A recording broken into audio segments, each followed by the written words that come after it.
The NFL, by allowing Sue Robinson to make a ruling, they have evidence now that he violated the conduct detrimental clauses in his contract. And that will hold up if this thing goes to a court of law. Because what that's saying is the independent arbitrator said he violated the conduct. Now, they don't agree with 6 games, but it's their own fault because the NFL has been all over the map when it comes to handing out punishments. 6 games for steroids, 4 games for deflating footballs. It's been all over. So there's been no continuity. And I think if you're Sue Robinson, you always, as a judge, you're looking for precedent. You're looking for this is what happened in the past. This is what she couldn't find that. So she arbitrarily said 6 games. And I think the NFL would like it to be longer. And I think they will. There either has to be a settlement or else this will go to federal court. When all is said and done, how do you think it plays out, and how long, the suspension do you think he does get?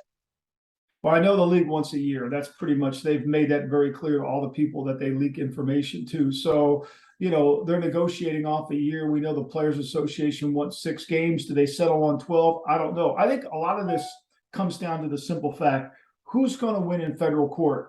If this goes to a federal court for a federal judge, like the Tom Brady case did, which one has the more compelling argument?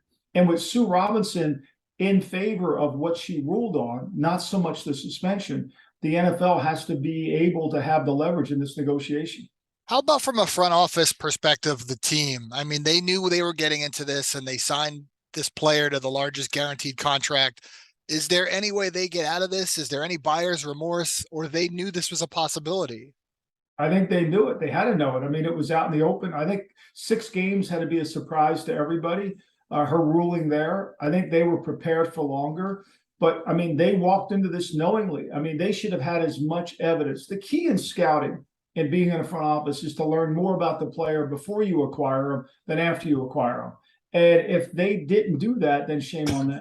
Does this show you that they were okay with this then? They were okay with this outcome and they went and made the trade and then signed him to the contract expecting this to happen? Your actions always tell you who you really are, not your words. So I would think they have to be okay with it. Is this a black eye on that organization? You've worked there. It seems like the Cleveland Browns can't do anything right. Well, I think it's when I worked there, it was all about trying to find a quarterback. I got 1 year to do it and then got fired. But that's where Jimmy Haslam has been on that path to find a quarterback, which is shocking because they're acquiring a quarterback that they traded away from.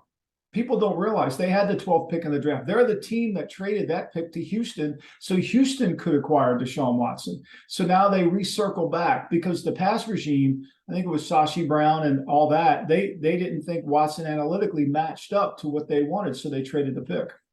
Your gut, though, is this going to be a year you think that's what the NFL is looking for? I think it'll be a year, or it'll be if the NFL has to settle, I think they settle on 12 weeks. That's just, and I'm just guessing.